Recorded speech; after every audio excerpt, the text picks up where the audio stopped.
जिंदाबाद जिंदाबाद मुसब्बिर अली अहमद जिंदाबाद जिंदाबाद जिंदाबाद मुसब्बिर अली अहमद जिंदाबाद जिंदाबाद जिंदाबाद मुसब्बिर अली अहमद जिंदाबाद जिंदाबाद जिंदाबाद जिंदाबाद जिंदाबाद যোৱা কেইদিন পূৰ্বে ঈদৰ সময়ত অংশলৈ এটা বিতৰ্ক হৈছিল খুজাই আৰু তাৰ পিছতে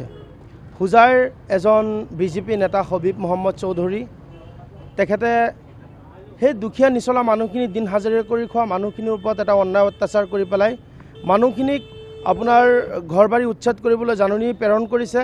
আৰু মই জনামতে গোটেইখিনি আইন উলংঘন কৰি পেলাই তেখেতে কৰিছে আৰু মানুহখিনিক নিৰীহ লোকক কৈছিলে আমাৰ আই মাতৃসকলক অশ্লীলতা হানি কৰি পেলাই কৈছিল যে কৰি পেলাই মানুহক পিটনা দিব আৰু তাৰ পিছত সেই মানুহখিনিক ঘৰবাৰী দিয়াৰ ভয় ভাবুকি প্ৰদান কৰিছিল আৰু তাৰ বিৰুদ্ধে মই মাত মাতিছিলোঁ নিৰীহ জনসাধাৰণৰ হৈ কথা কৈছিলোঁ এয়াই মোৰ কাল আছিলে আৰু তেওঁলোকে প্ৰত্যেকটো হুজাই জিলা থানাই থানাই মোৰ বিৰুদ্ধে এজাহাৰ দাখিল কৰিছিল আৰু তেওঁলোকে মোক ধৰিবলৈ নগাঁওলৈকে আহিছিল যদিও মোক পোৱা নাছিলে মোৰ বন্ধু মুস্তাক আলী সংগ্ৰামী সতীৰ্থ তেখেতক ধৰি লৈ গৈছিল আৰু গাড়ীখন জব্দ কৰিছিল তাৰ পিছতে মই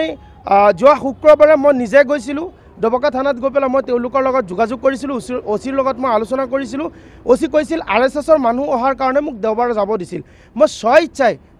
দেওবাৰে মই ডবকা থানাত গৈ পেলাই উপস্থিত হৈছিলোঁ খন্তেক পিছত মই গম পাওঁ তেওঁলোকে মোক আটক কৰিছে বুলি মই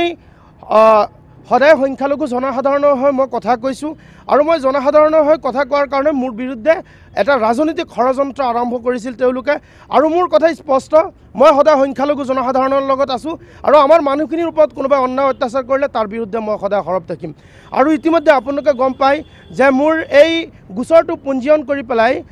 মোক 3 দিন আপোনাৰ হুজাই থানাত ৰাখিছিল আৰু যোৱাকালি মোক জেল হাজতলৈ প্ৰেৰণ কৰিছিল যদিও মই ইতিমধ্যে আজি মই মোৰ জামিন মঞ্জুৰ হৈছে আৰু মই বিশেষকৈ মই মোৰ আইনৰ প্ৰতি যথেষ্ট মোৰ বিশ্বাস আছিল আৰু সেই বিশ্বাসৰ প্ৰতি তেওঁলোকে আস্থা ৰাখি আজি মোক আহিবলৈ দিছে মোৰ কথা স্পষ্ট সংখ্যালঘু জনসাধাৰণৰ ওপৰত কোনোবাই অন্যায় কৰিব মই মুছাব্বিৰ কেতিয়াও থমকি নৰওঁ মুছাব্বিৰ আলী আহমেদৰ লগত যিটো ঘটনা হৈছে অতিকৈ